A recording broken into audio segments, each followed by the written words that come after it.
So chapter 7 deals with forecasting.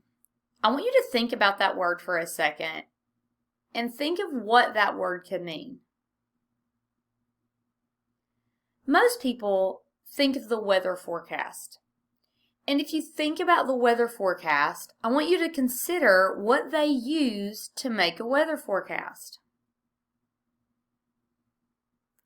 You may have said that they use past trends, or you may say that they use the current data that they've collected, such as wind patterns or pressure.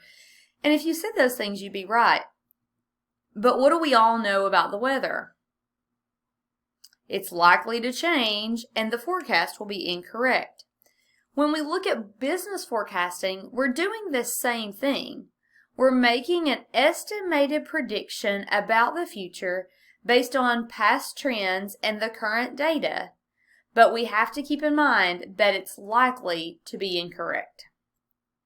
When we talk about forecasting, it's important for us to talk about the gross domestic product, better known as the GDP of an area. That refers to the total value of all goods and services produced in a country for a specific period of time. So you can see on this chart the GDP of the U.S. from 1990 until 2019. Generally, that number has increased. And if you were to make a forecast about the GDP for 2020, you might say that in 2020 the GDP is going to increase if you only looked at the past trends. However, if you consider the current situation surrounding the coronavirus and all of the other issues that we're dealing with, you might say to yourself, well, since everyone was under a stay-at-home order for several weeks or months in some states, the GDP is going to decrease. And that would probably be a reasonable forecast as well. So no matter what you decide, whether you decide the GDP should increase for 2020 or that it will decrease for 2020, it's an estimated guess, and you may be right or you may be wrong. But what we need to keep in mind is that forecasts explain or try to explain the habits of past customers and use that to predict future customer buying habits. Forecasts also consider the impact of new technologies to the market, and it gleans information about other factors that affect the market. So when you are trying to make a forecast or an estimated guess about what will happen in the future, you're going to gather all of this information that you can and try to estimate best you can what will happen.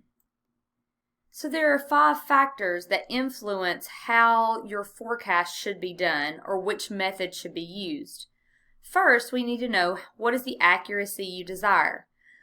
If you want a more accurate forecast, you're going to have more data, which may cost more money and may not be available to you. You need to understand the time permitted to develop is going to influence the appropriateness and the accuracy of the forecast. The complexity of the situation that you're dealing with will influence the type of forecast that you want to do. The time period that you're going to forecast. If you're going to make a forecast about next week, that's going to be a little easier than a forecast that you would make about this time next year. And then the level of resources available to you. Large companies often have a plethora of resources that they pay for. As a small business owner, you may not have that opportunity, and so your forecast can be affected by the lack of data. There are some sources that you can use, even as a small business owner, that can prove to be very effective in helping you determine a forecast. One is the industry trade association publications such as the Hoard's Dairyman or Poultry Times. There are agribusiness publications available.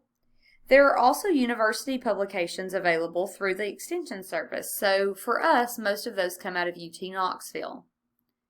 Government agencies often provide information that can be useful.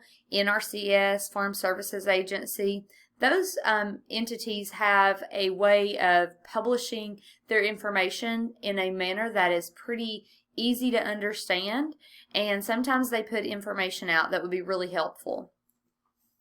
The Census of Retail Trade, if you're into retail sales, might give you an insight to what's happening in the market. The USDA always publishes data about past and historical trends. There are general business publications such as Forbes or Wall Street Journal that can give you a general idea of the GDP and what people are selling and buying. And then there are some apps that you can purchase that will help you to make a reasonable forecast. And then we look at the ways that you can collect data. You can collect data pretty much in one of two ways. You can collect cross-sectional data, which looks at different groups or different locations at the same time frame, or you can collect data based on time series. So maybe you collect data on the pork industry from the past 5 years. If you were to do a cross-sectional data analysis to use for your forecasting, you would be looking at maybe the pork industry, the beef industry, and the poultry industry for a specific time frame and seeing how each of those moved in relation to one another. But if you were looking at time series, you are picking one of those groups and looking at the information for that group over a period of time. So there are several methods by which you can make a forecast. In our class, we're going to talk about a few of these. We will talk about extrapolation, graphical analysis, adjusting for inflation and population, moving averages, patterns, and that will be all we talk about. Whenever you transfer to a university, if that's your path, you are likely to take another ag business course that will go into these forecasting methods in more detail. They will also expose you to some additional methods for forecasting. But for our purposes, I really want you to just understand the basics of forecasting and be able to apply those, especially if you're a small business owner.